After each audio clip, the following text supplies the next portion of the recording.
Welcome to Ganesan media. இறைவனுடைய அருளால் நம்ம எல்லோரும் நல்லா இருப்போம். தொடர்ந்து ஆதரவு கொடுத்துட்ருக்கிற எல்லாருக்கும் மனசார நன்றியை தெரிவிச்சுக்கிறப்ப இன்றைக்கி என்ன வீடியோ வாங்க பார்ப்போம்.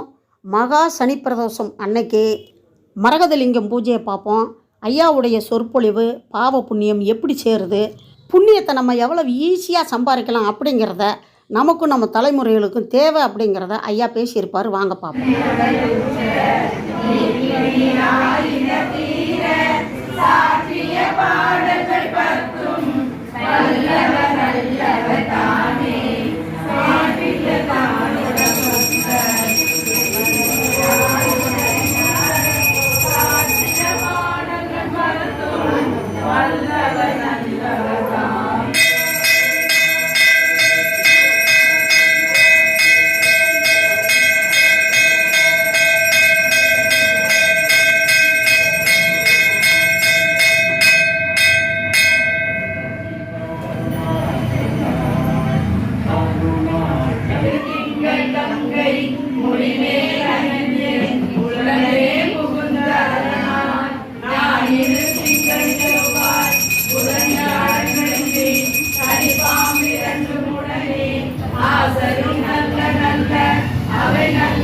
செந்தமிழ் திருச்சபையுள் திருநடம்புரிய எழுந்தருளுகிறார் சுவாமி எழுந்தருளுகிறார்.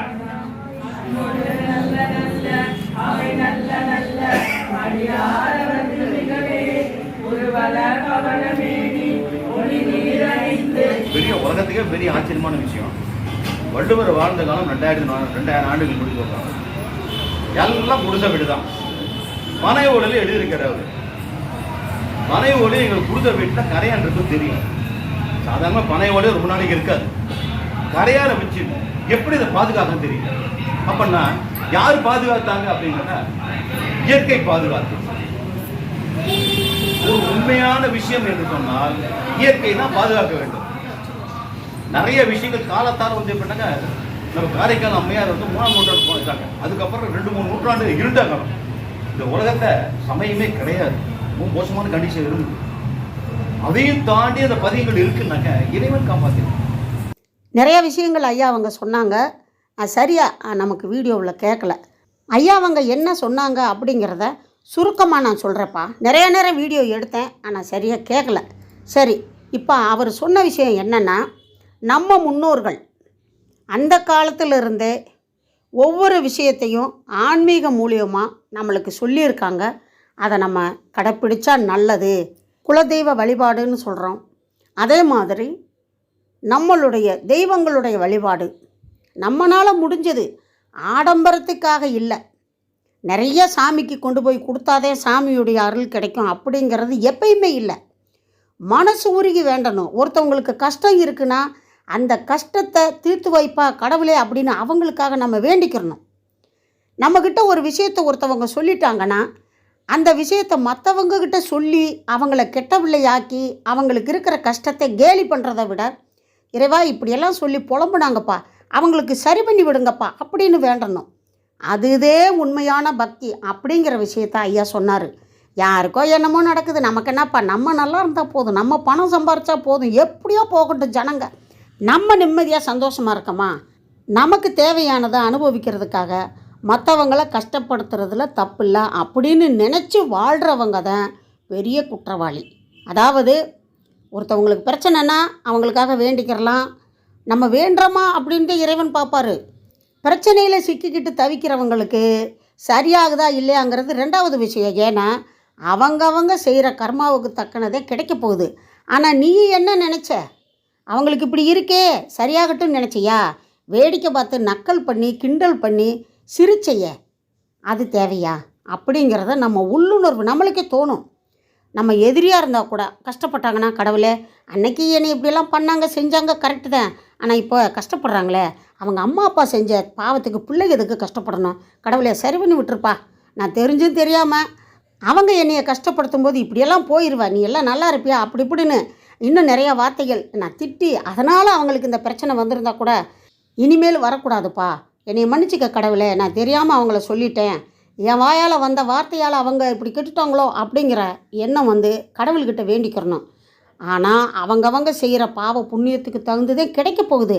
ஆனால் நீயே அவங்கள பார்த்து நக்கல் பண்ணி கிண்டல் பண்ணி கேலி பண்ணி வசதி இல்லைன்னா வறுமையில் இருக்கிறவங்கள கிண்டல் பண்ணுறது, சில பேருக்கு கல்யாணம் தள்ளி போகும் அவங்கள புரணி பேசுகிறது, அவனுக்கெல்லாம் கல்யாணம் ஆகுமா அவளுக்கெல்லாம் கல்யாணம் ஆகுமா அப்படின்னு கிண்டல் பண்ணுறது. யாரும் தவறாக நினச்சிக்க வேண்டாம். சில பேருக்கு குழந்தை இல்லாமல் இருக்கும், அவங்க முன்னாடி போயிட்டு அவங்க செஞ்ச பாவத்துக்கு தான் குழந்தை இல்லாமல் இருக்குது அப்படின்னு அவங்க காது பட அவங்க வருத்தப்படுற மாதிரி பேசுகிறது. நிறைய விஷயங்கள் இருக்குது. எங்கள் அப்பாவே எனக்கு சொல்லி கொடுத்தது அப்படித்தான்.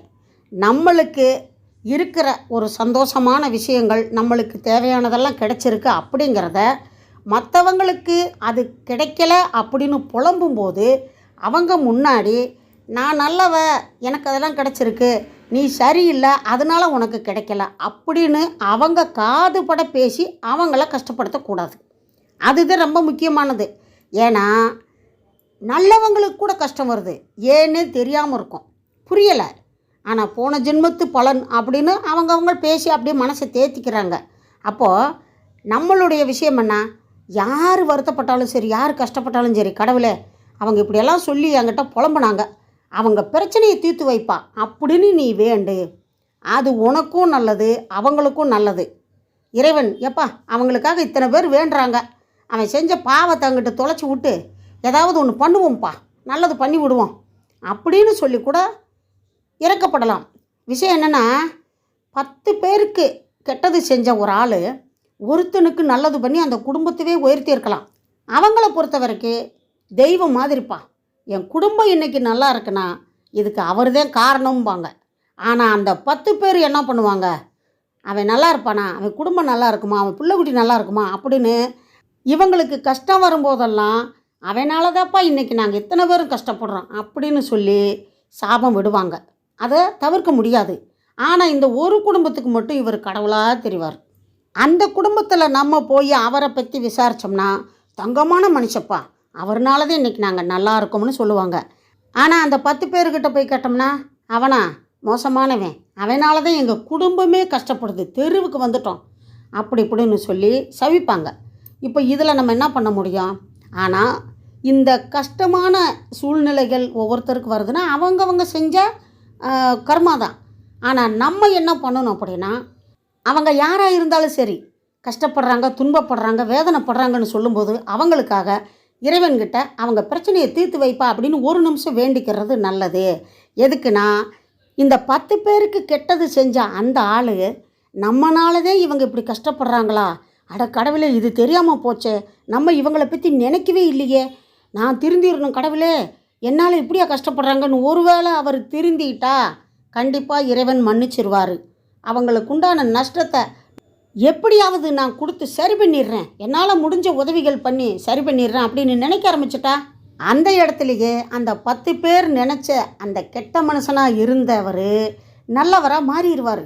அதனால தான் மற்றவங்களுக்கு கஷ்டம் வரும்போது அதை பார்த்து கிண்டல் கேலி பண்ணி அதை மற்றவங்கக்கிட்ட பரப்பி 1க்கு 2 எக்ஸ்ட்ரா 2 வார்த்தையை போட்டு அவங்கள அசிங்கப்படுத்துறதுனால நம்ம நல்லவங்களாக இருந்தாலும் அதுவும் நம்மளுக்கு பாவமாக வந்து சேர்ந்துடும். அதனால் நம்மக்கிட்ட ஒரு கஷ்டத்தை சொன்னாங்களா அவங்க பிரச்சனை தீரட்டும்னு வேண்டிக்கிடுவோம். வீடியோ பிடிச்சிருக்குன்னு நினைக்கிறேன். முழுசாக வீடியோ பார்த்ததுக்கு ரொம்ப நன்றியை தெரிவிச்சுக்கிறப்பா. அடுத்த வீடியோவில் சந்திக்கலாம். அதுவரை பாய்ப்பா.